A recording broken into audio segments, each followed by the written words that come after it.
ALT means a place where not only the arts thrive, but generosity and compassion and humanity thrive. I get my butt kicked every once in a while. I love all of you people so much. Previously on the season, we saw how intimidating and rewarding the audition process is for hopeful actors. This time we wrap up our season with Amarillo Little Theatre with a look back at its historic 90th season. Join us as we take stock of the ups and downs of a year in the theater in episode 12 of The Season.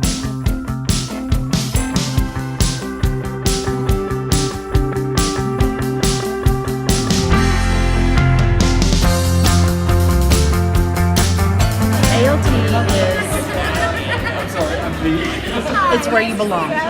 In the first episodes of the season ALT, we explored the art and science of picking plays and musicals. Probably the number one goal for me is to try to create an artistically diverse and satisfying and gratifying season. But right along with that, what we need to be aware of is the economics of it, whether or not we're going to make any money doing it. So how'd they do? Looking back at the end of the season, at the end of the 90th season, what do you think you learned over the course of the last year? I learned that I don't know as much as I thought I did. I get my butt kicked every once in a while with a show that I think is going to be a huge success, and it proves not to be, or vice versa. I've thought some shows were going to be a flop, and they ended up being huge successes. But for instance, Young Frankenstein ended up only doing about 80%, and I thought it was going to be over the top. Yeah. And you know, we had good houses, but not the spectacular houses that the show deserved. So if the season didn't meet economic expectations, how did it do artistically? Shankles addressed that at ALT's annual Altas Awards banquet in June. It's a place that inspires me daily. It's a place where I can create art and share it with others. When I think of ALT, and especially the ALT Academy, I think of hope. Hope that we can be a shining light in a world that is full of chaos and hate and prejudice. Hope for the future. Winners also reflected that in their acceptance speeches. I love all of you people so much, and I love the passion that you share with me and gives me passion to feed back. We are the best place to be.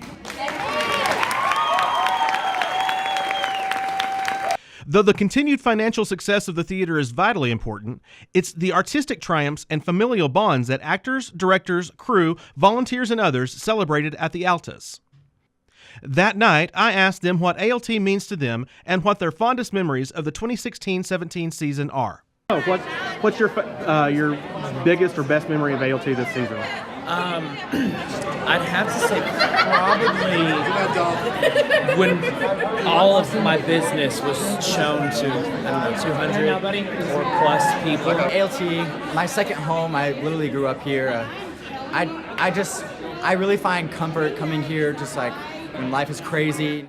ALT means a place where not only the arts thrive, but generosity and compassion and humanity thrive and empathy, and that's something that a lot of people could use more of in the world, and I think that's why it's so special to me. Gosh, that's hard. I've been a part of 3 amazing shows. I think the full Monty and just that whole experience and the challenge of doing that show and what inevitably happened was just a once-in-a-lifetime experience, and that cast, and particularly those 6 guys and what they gave to that show, will live with me forever.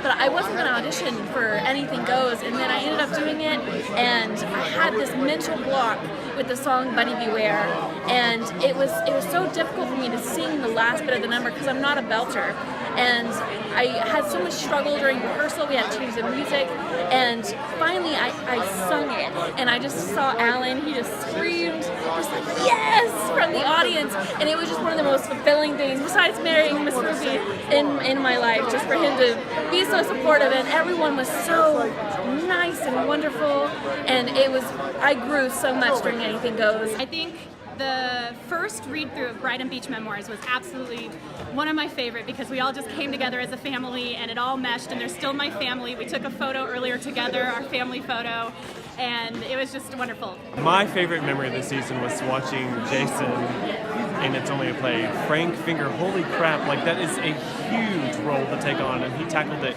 with just the perfect finesse. And I always love watching him on stage. One, seeing my amazing husband on stage, singing in Anything Goes. Oh my gosh, literally voice of an angel. My favorite memory of this season would have to be all of the bruises I obtained by flipping over windowsills and couches and noises off. And coming in this year and just being welcomed and seeing everyone's work celebrated. It's amazing. It's an amazing welcoming community, and they encourage everyone, no matter if it's behind the scene or on stage, to be the best at what they do. They strive to be the best community theater in the country, and I think they're up there. ALT is, it's where you belong. Everybody here accepts you for whatever. The young people accept the old people. The skinny people accept the fat people. The straight people accept the gay people accept the straight people. Everybody fits. Panhandle PBS and The Season has followed Amarillo Little Theatre throughout 2016 and 17. Up next, we kick off our look at Amarillo Museum of Art. The Season is brought to you in part with the support of Park Central, Duncan & Boyd Jewelers, and Realty Central of Amarillo, with additional support from Krause Landscape Contractors and the Amarillo Convention and Visitors Council Arts Committee.